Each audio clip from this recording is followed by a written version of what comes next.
Oke, Assalamualaikum warahmatullahi wabarakatuh. Jumpa lagi teman-teman Tren Quran. Pada kesempatan kali ini kita akan membahas sedikit soal politik. Jadi pertanyaannya, kenapa kita harus pindah pilihan dari Jokowi ke Anies Baswedan? Kenapa bukan dari Jokowi ke Prabowo atau Jokowi ke Ganjar? Nah, ini sebenarnya ada pertimbangan-pertimbangan yang penting teman-teman ketahui biar tidak salah pilih nantinya. Seperti apa ulasannya? Ikuti terus videonya.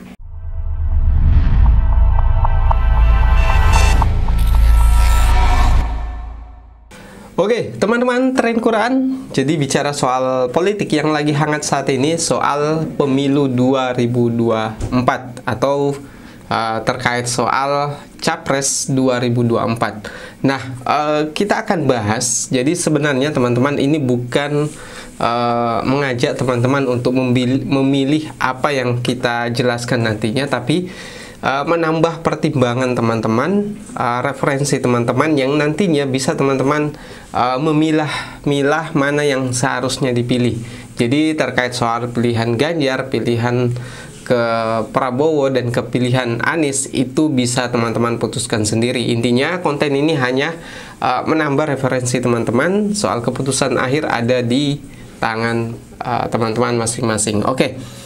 Kenapa saya dulu memilih Jokowi tapi kemudian harus pindah ke Anies? Yang pertama, antara Jokowi dan Anies Baswedan itu punya kesamaan, sama-sama sebagai trendsetter atau sama-sama sebagai pionir. Kenapa demikian? Karena gagasan yang dibuat oleh Jokowi waktu itu adalah gagasan yang baru dibanding dengan pesaingnya waktu itu. Demikian juga Anies Baswedan saat ini membuat gagasan baru yang menurut saya pribadi itu penting di tengah hiruk pikuk masalah perekonomian dan lain sebagainya yang terjadi di Indonesia saat ini. Jadi sama-sama pionir dibandingkan teman-teman kalau memilih Ganjar. Ganjar cenderung hanya akan mengikuti kebijakan yang sudah dilakukan sebelumnya, sedangkan Prabowo sudah jelas-jelas dia akan meniru seperti apa yang dilakukan oleh Jokowi, sedangkan ada banyak kekurangan yang kita lihat dari kebijakan yang harus diambil sama dengan periode sebelumnya. Jadi ini yang juga akan kita bahas nanti, kebijakan apa itu. Kemudian antara Jokowi dan Anies itu punya kesamaan, sama-sama belusukan. Hanya bedanya kalau Jokowi mungkin lebih banyak tersorot kamera, sedangkan Anies Baswedan biasanya melakukan belusukan di subuh hari, di tempat-tempat terpencil tanpa pengawalan dan sebagainya, sehingga mungkin tidak terlalu terekspos oleh media. Nah, itu yang mungkin kesamaan dari kedua pemimpin dan calon pemimpin ini.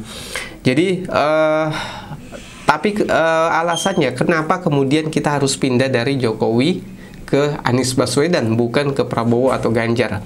Nah, kita melihat teman-teman, jadi waktu itu saya memilih Jokowi karena memang kita butuh pembangunan infrastruktur yang masif, terutama untuk tol, bendungan dan lain sebagainya.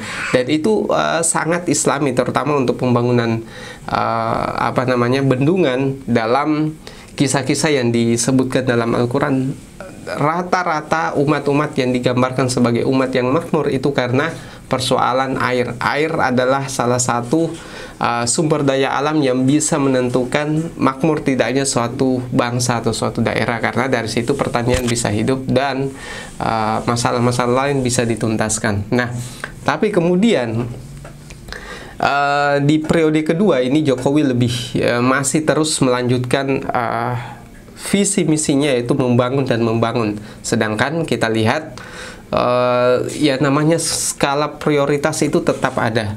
Di periode pertama pembangunan itu cocok, di periode kedua diteruskan dengan pembangunan, dan kemudian berharap di penerusnya selanjutnya itu juga dengan pembangunan. Kita kira itu tidak pas karena banyak masalah dari contoh IKN misalnya.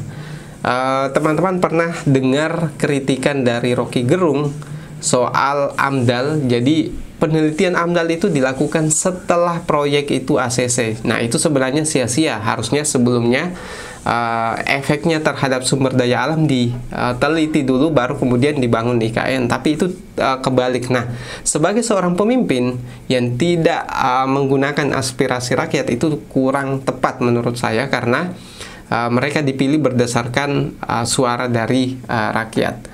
Jadi itu masuk kategori di mana seorang pemimpin yang mengajarkan ketidakbenaran kepada rakyatnya, ya seharusnya itu dihindari. Kemudian kalau kita lihat skala prioritas pembangunan memang sudah dilakukan Jokowi, tapi kalau itu diteruskan, ini akan jadi persoalan, karena di 2024 nanti akan banyak prediksi mulai dari perang, hiruk pikuk ekonomi dan lain sebagainya. Sehingga kalau kita terus ngutang, menambah utang terus, maka itu efeknya akan berdampak pada perekonomian kita, di mana sebenarnya kita harus membenahi hal lain, misalnya dari segi kemiskinan, karena di masa Jokowi lebih banyak menampilkan angka-angka yang sifatnya hanya global, bukan kepentingan rakyat. Jadi contoh sederhana, di periode pemerintahan Jokowi itu banyak melakukan perubahan harga BBM di waktu yang tidak tepat menurut kami, karena perubahan BBM itu terjadi hampir di beberapa bulan dalam setahun, sedangkan kita tahu bahwa perubahan BBM itu efeknya adalah pada harga-harga kebutuhan pokok. Di satu sisi yang namanya karyawan dengan gaji UMR, perubahan harga itu bisa berdampak pada kemampuan daya belinya, sedangkan gaji mereka hanya berubah sekali setahun. Nah, itu yang menurut kami bagi rakyat kecil itu sangat merugikan. Harusnya pemerintah punya andil terhadap perubahan harga tersebut, sehingga kalaupun ada perubahan harga itu diikuti dengan perubahan pendapatan di tiap awal tahunnya, bukan terjadi setiap saat, sehingga daya beli masyarakat menjadi turun. Memang secara angka pertumbuhan ekonomi, tapi secara real di lapangan itu bisa mencekik masyarakat.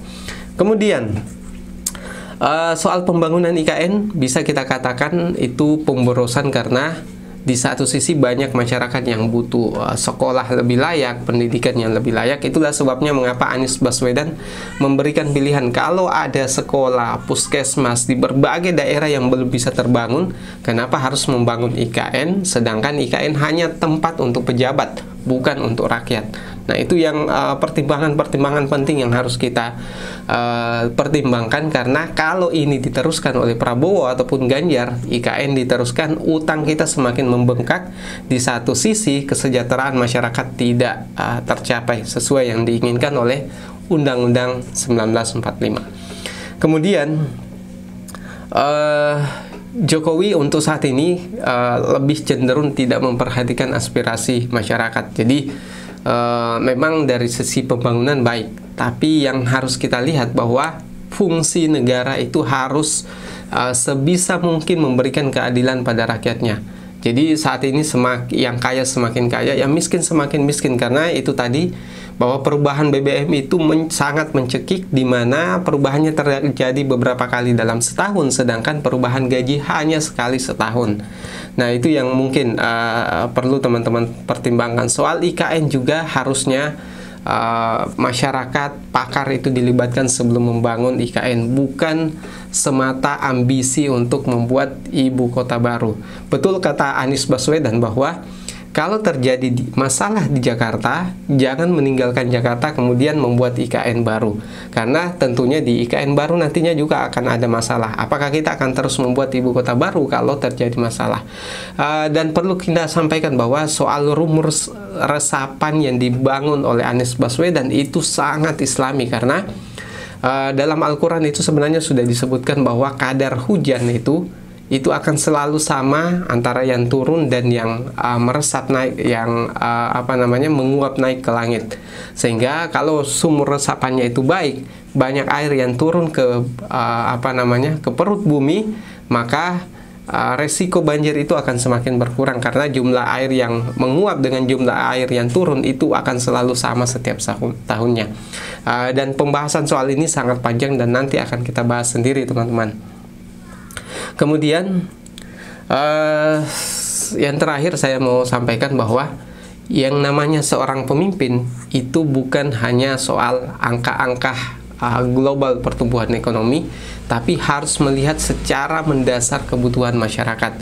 Kalau cuma angka, maka bisa jadi nama negara itu naik, tapi rakyatnya di satu sisi semakin menderita. Jadi teman-teman, saya pribadi menganggap bahwa kita butuh perubahan. Antara Jokowi dan Anies punya kesamaan, tapi untuk melanjutkan program pembangunan serampangan dengan mengandalkan utang itu tidak bisa lagi diteruskan. Kita butuh pemimpin yang bisa melihat semua aspirasi rakyat dari atas ke bawah, bukan hanya sekedar angka-angka pertumbuhan ekonomi saja. Jadi teman-teman, itu kesimpulan saya. Kalau suka video ini silahkan share ke berbagai sosial media, dan jika tidak senang dengan video ini silahkan komentar di bawah. Sekian dari saya. Assalamualaikum warahmatullahi wabarakatuh.